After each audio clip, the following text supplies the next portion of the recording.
It's the show where Hawaii's newsmakers come to talk and to take your questions live. From the nation's capital to Honolulu Hale, from the state legislature to the fifth floor. We bring the experts to you and ask them what you want to know. Spotlight Hawaii with Yanji Denise and Ryan Pillay-Suji on the digital platforms of the Honolulu Star-Advertiser.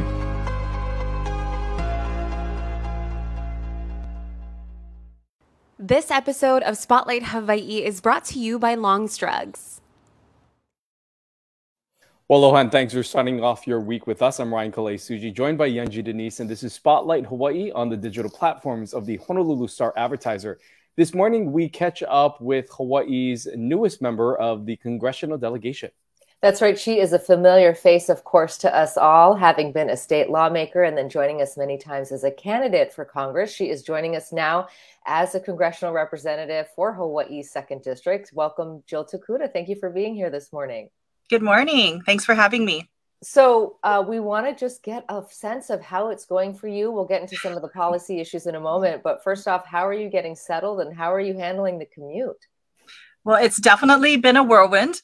Very happy that right now I am back home in Hawaii for a couple of weeks, which is great that we can really start to continue to hit the ground, meet up with constituents, be briefed up on important issues. But it's definitely been exciting, very mind-blowing, if you will, to be finally sworn in, by the way, after more than a few votes, as everyone may recall, getting our committee assignments, which I do think are really going to be in the favor of Hawaii and especially Congressional District 2, now serving on Agriculture and our Armed Services Committee in Congress, and quite frankly, already starting to hit the ground running with hearings. And so it has been quite a bit to take in the last few months, but very proud of the team we've assembled both in DC and Hawaii, and the fact that we have already been responding to the needs of our constituents from day one. If you can talk a little bit about the makeup of Congress right now, because one of the differences, of course, in this Congress is that the Republicans have taken control of the House under new leadership. Democrats now the minority, which you fall under. How have things shifted in that regard with that role now being a Democrat in the minority and having to work with the majority of the Republicans? Well, it's definitely a different situation, especially for myself coming from Hawaii, where much more accustomed to a majority situation as well. But quite frankly, it really is just about getting down to working with people. Will things be a little bit more complicated and difficult? Absolutely, yes. When it came to even committee assignments, we had less members to place onto committees. And so it really was about trying to advocate for those committees, quite frankly, that I knew we wanted Hawaii to be a part of. And again, Agriculture, Armed Services, critically important in the year that we have the Farm Bill reauthorization, which can benefit all of our farmers and ranchers and food producers. And of course, every year, the National Defense Authorization Act, the NDAA, and how important issues of the military. Hill, you have got defense leases and locations, all of these different things critically important. So it was about really pushing hard to make sure that we could get on those committees despite having less members to place. And when it, quite frankly, comes down to bills and being effective, our team is looking hard at how we can reach across the aisle and find common ground on issues that people care about. So whether it's agricultural commodities like coffee or macadamia nuts, support for our ag industry, or whether it's really looking at how we're going to provide healthcare and mental health services. I've been talking quite a bit with my fellow members of Congress about access to care, because I am significantly worried about people's ability to get the healthcare and mental health services they need, depending on which island they live on. And quite frankly, this is an issue that isn't partisan. It's a people issue. And so looking for those common allies on both sides of the aisle that we can really work together with to get things done. So being in a minority position, yes, difficult. It just means we've got to work harder to find that common ground and, quite frankly, share more of our aloha spirit with the fellow members of Congress. We know that your position on the Armed Services Committee will be critical, especially in the conversations that the state is having on Red Hill. Can you tell us just a little bit about what your role has been in the continued conversation about defueling and also on the decommissioning of the facility itself? Appreciate that question. And I know that I am entering a delegation that has been steadfast in their commitment to making sure that the people of Hawaii get both answers and, quite frankly, input. And I would echo Senator Schatz's remarks that he made in response to the consent proposal that went out, and comment was due last week, that at the end of the day, we have to make sure that the people of Hawaii are both consulted and that they have input into all of the actions, all the proposals that are being made. Our people deserve no less than that. And I would definitely echo the sentiments that he shared. As I mentioned a little bit earlier, when we were taking a look at both the committee assignments and subcommittees, I really did think about the fact that Red Hill would be top of mind for so many of our constituents, not just in CD1 where Red Hill is located, but statewide, quite frankly. And so, really for me, it was about making sure that I did get onto the readiness subcommittee and the military personnel subcommittees, because at the end of the day, this is where much of the conversations will be had about it and actions we can take to support those impacted, and making sure that we can keep all eyes and accountability on making sure that is safely and quickly defueled, and that, quite frankly, we take care of all of our families and individuals that have been negatively impacted by this. This is not a short-term thing, it's a long-term one. And so really for me, being on these particular subcommittees is about making sure that we have someone both at the table to hold folks accountable and ensure transparency going forward. Last week on this program, we were able to speak to Assistant Secretary Meredith Berger on this program and talked about the Navy's plan and looking into other options for what happens to this Red Hill facility once defueling is done and the decommissioning happens. In your conversations, maybe that you've had preliminary or with the congressional delegation thus far, has there been any talks about what happens to the facility of Red Hill and how that space gets utilized moving forward, and something that you would support or you would want to see that facility be used for moving forward?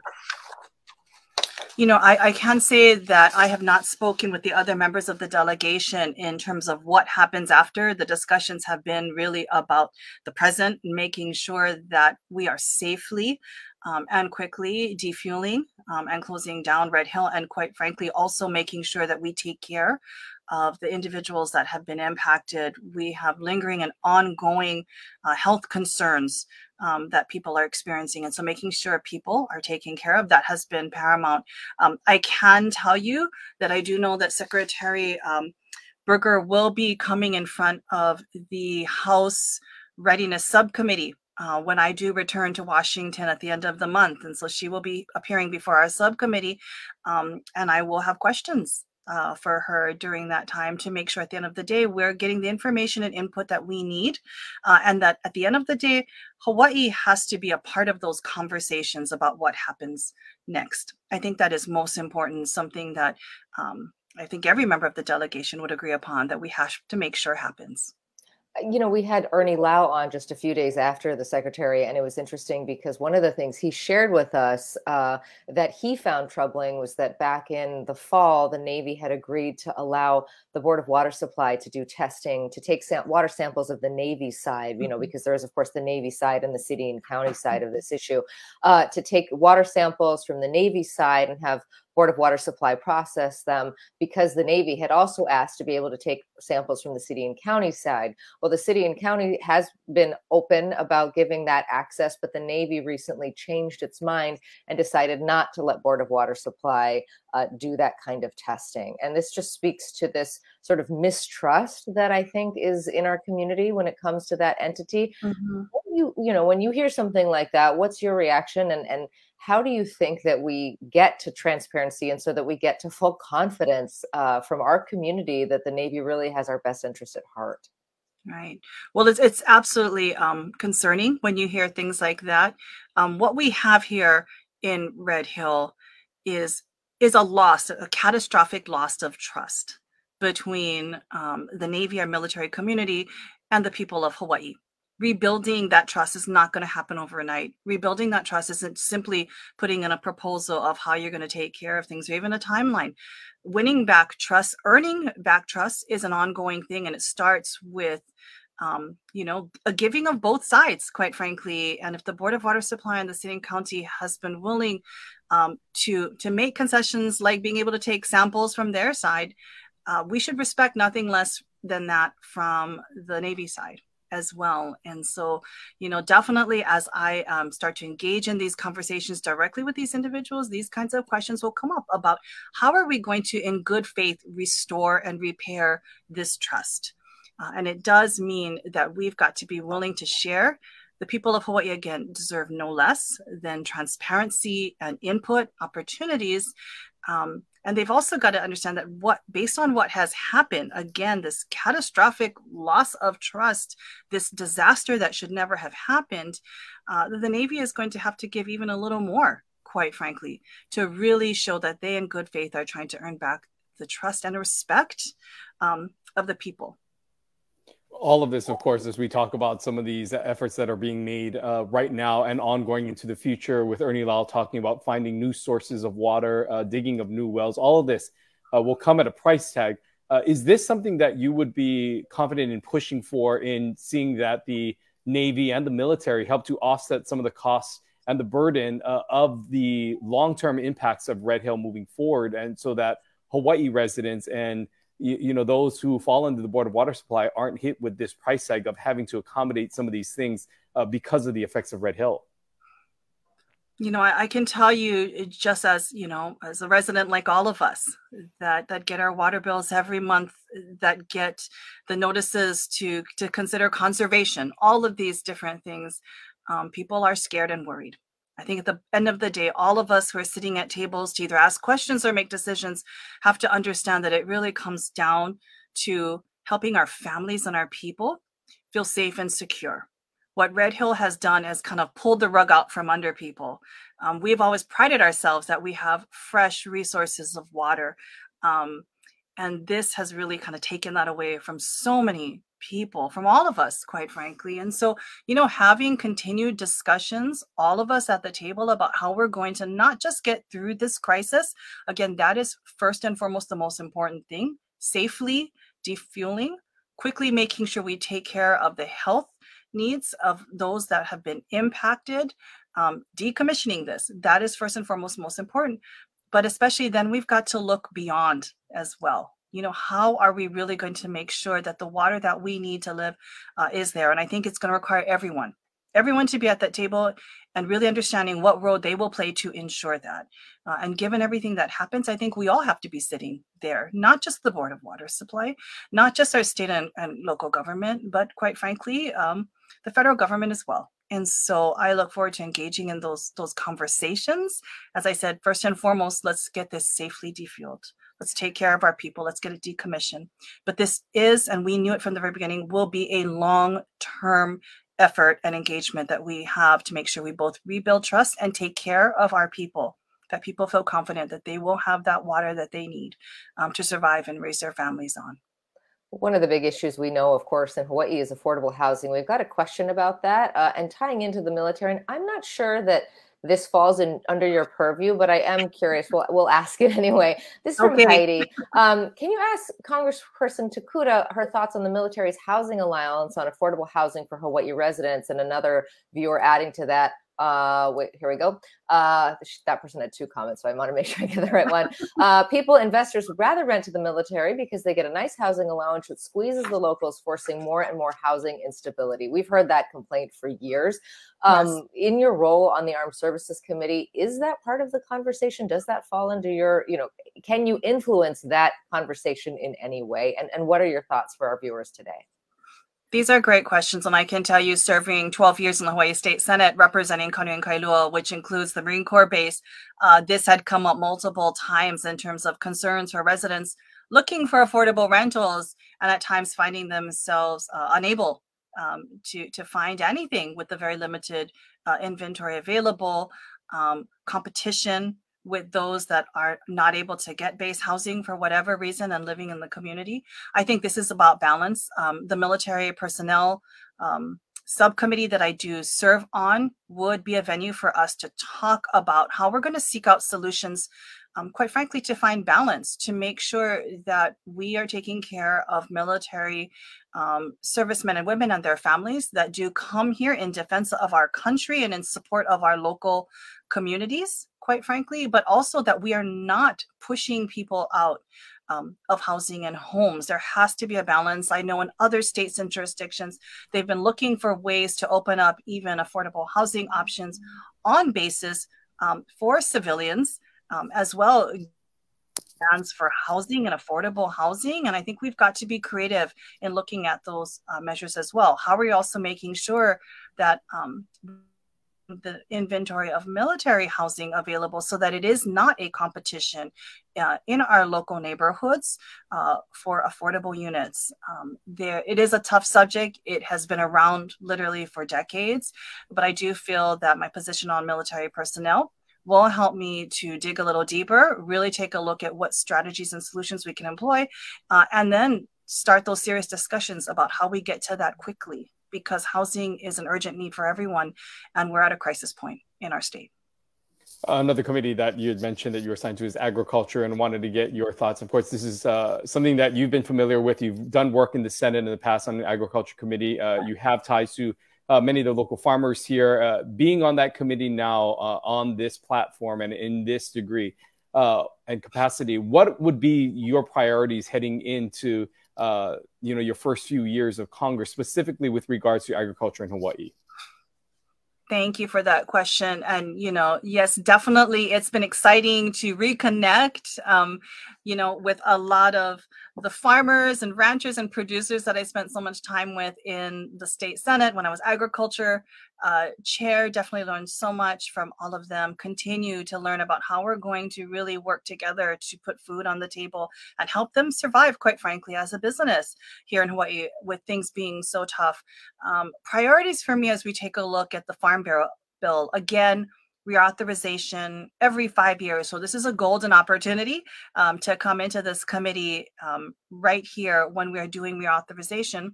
As I mentioned, being on the nutrition subcommittee, that is where we deal with SNAP benefits. How do we get food and supports to people who need them most? We've been having so many discussions about the cost of basic things like eggs, milk, and food. How are we going to make sure that folks that are struggling in our communities can really get the help that they need, be able to feed themselves, whether it is through our SNAP program, whether it's through school feeding programs, all of these things, definitely looking at that. More importantly, too, how are we going to support our agricultural producers really be able to provide that food that we need at the table? And we know that the struggle is real, whether it's even transportation costs to get supply and goods to them, supply chain issues they're experiencing, biosecurity concerns, invasives, the inability for them to really produce crops that they can then take to market. All of these different threats and challenges our farmers and ranchers are facing are definitely high priorities to me. And quite frankly, it all starts too with listening. Because if we wrote out a list of all the things we'd wanted for agriculture in Hawaii, it would be a huge list, and it's going to take prioritization. So the next 2 weeks that I'm here, I'm actually going to be going to many of our islands and sitting and talking with farmers. On Wednesday, I'll be on Lanai. Later this week, I will be sitting down in Waimanalo and talking to farmers there. I'll be heading to Kauai the following week and talking with farmers and ranchers, and then heading over to Kona and doing the same. And Maui, don't worry, and Molokai, I'm getting to you. It's just hard to fit every single island in our Congressional District 2 into just a week or so. But again, it starts with listening and connecting and letting them know that through the process of advocating, it is going to be based upon the concerns and priorities that they raise with me as being most important. So there's a lot of work that I want to do with agriculture. It's a long-term commitment to our ranchers and farmers. But having listened to them already, I know that they've got some pretty specific ideas of the kinds of supports and help that they need to make sure at the end of the day, they can help us get food on the table, feed our families and our people, but they also need to do the same on their side. We've got to support them really survive and make it as a business here in Hawaii, because I can tell you it's been very difficult for many of them. you know, you did mention that you're in district for 2 weeks. I just want to ask you a little bit about your workflow. We know you have a long commute, but how are you balancing? And you know, it's no secret that you have 2 school-age boys as well. So how is your family adjusting to this new lifestyle? And what is the workflow? How many days in district? How many days in DC? I know it depends on whether you have votes or not, but tell us a little bit about how that's working for your family and for you. Well, I think this is going to be a constant adjustment process for both myself and my family, quite frankly. There is no proxy voting in Congress now. And so for me, it's making sure I am in DC whenever there are votes. When there are no votes, that's when everyone goes back in district to do the work back at home. So for myself, whenever I have at least 3 nights that I can stay here, sometimes even 2 nights, I fly back. Both, you know, again, to be there to support my kids and my husband, who do so much in my absence, but also to sit and meet with community members, to fly out to a different island, you know, to do our in-district work that we have. And so it is a lot of back and forth. I'm blessed right now. I've got a 2-week period that I'm back, and then I'll fly back to DC and stay there for probably a week or so. Then I'll fly back home. So many folks that might be on those direct flights from DC, or even some that hop in between from the West Coast, don't be surprised if you see me running around the airport just with my backpack, trying to get back home to do the work, or go back to DC to make sure we vote. So it's a lot of juggling. It's a lot of balance. I feel real blessed that, especially I think here in Hawaii, we already take care of each other, right? As families, everyone chips in to make sure the kids can get to school. For me, even that a hot meal every once in a while gets dropped off by my dad and my stepmom to help out my husband and my kids. And so I can't tell you enough how much that has meant to me to be able to do this transition. I am, though, thankful that we now have, you know, video phones and things like that. When I went to college in DC, we had no such thing. We paid for long distance.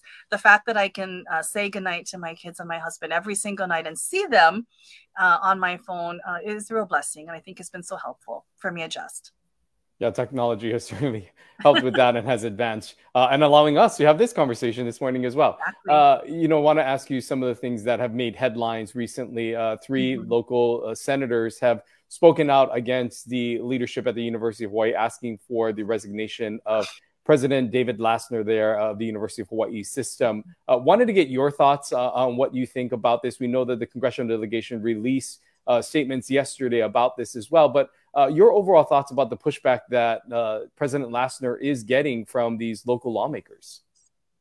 You know, having been in the state Senate, I know it is difficult sometimes to balance the urgency and frustration that folks feel about issues, whether it be public education, whether it be about spending, housing, all of these things. These are all very urgent issues that they're hearing from constituents about, that they themselves have been working on. But we do have to balance that out with how do we be most productive, you know, as well. And I think, you know, when you ask about productivity and you look at President Lassner, he has had to take on some extremely difficult things in the last, nearly decade that he has sat in the UH president's office. And quite frankly, to me, taken it on with a very steady hand, whether it be pandemic or various cuts to the budget, all kinds of situations that he's had to work through. I really appreciate that steady leadership he's provided. But quite frankly, the results speak for itself too. You know, when you take a look just at our research funding, it takes a lot to get into that research 1 tier as a public university and to stay there, but not just stay there, break through various barriers. And last year, for the first time, we broke through the $500 million mark for research. That's huge. That's not just money that's coming into the state of the university. These are opportunities for our kids that they otherwise would not have had to be a part of this research. The fact that the community can benefit from these research and the funding coming through as well, it's significant. And so when we really talk about, you know, getting things done, results, urgency, I actually do think that President Lassner has been greatly affected in this regard. And, you know, just hope that as we go forward through the legislative session, that there will be a reconciling of these relationships with the whole focus about how are we going to support and strengthen our university system for the betterment of our students and our overall community. You know, we saw that Governor Green was your guest for the State of the Union. I'm curious to know how you came to that decision. I would imagine there's a lot of people who would love to be your +1 for an event like that. Why did you think it was important to host the governor? And tell us a little bit about your relationship with him, how often you folks check in. I know that you have to work lockstep, especially on something like Red Hill, but tell us how you see that relationship going forward. No, well, first of all, you know, DC and Hawaii is a little far. So there's not a whole lot of people that could get to DC for a single event. But our team actually had found out that he was going to be in town later in the week. And so I just threw it out there and I called him up on his cell one night and said, hey, would you mind coming a day early and being my guest for the State of the Union? Probably not the call he was expecting. But for me, it really was about making sure that, you know, our governor of the state of Hawaii had the opportunity to be front and center as our president really laid out his plans and his goals and intentions for the coming year. Also focused on how are we as a state going to dovetail with those plans and those priorities as well.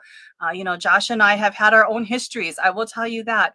But at the end of the day, it always has been about laying down, you know, the past and quite frankly, focusing in on the future.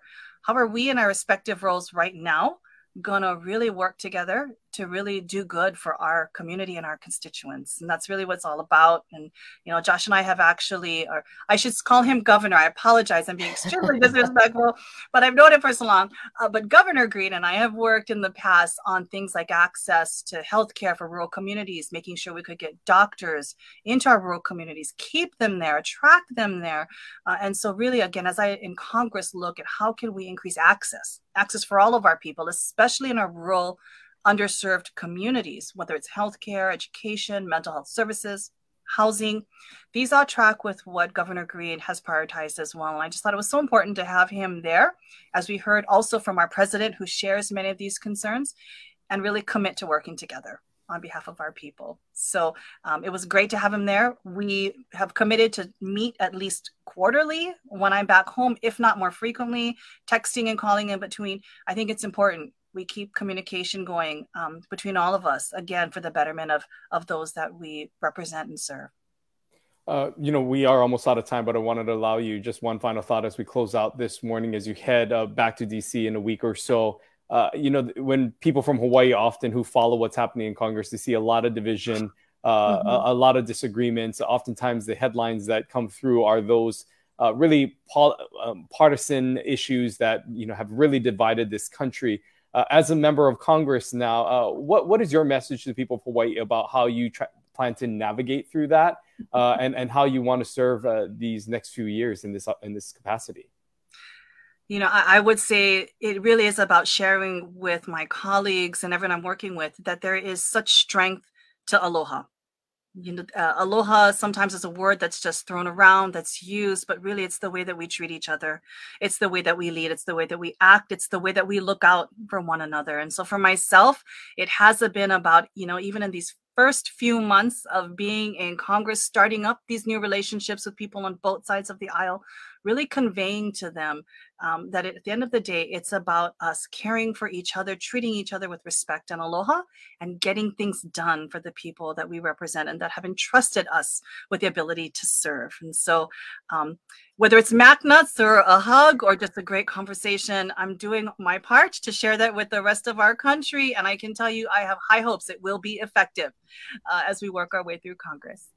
Well, thank you so much for being with us this morning. We know your time is precious, so we appreciate it. Thank you again.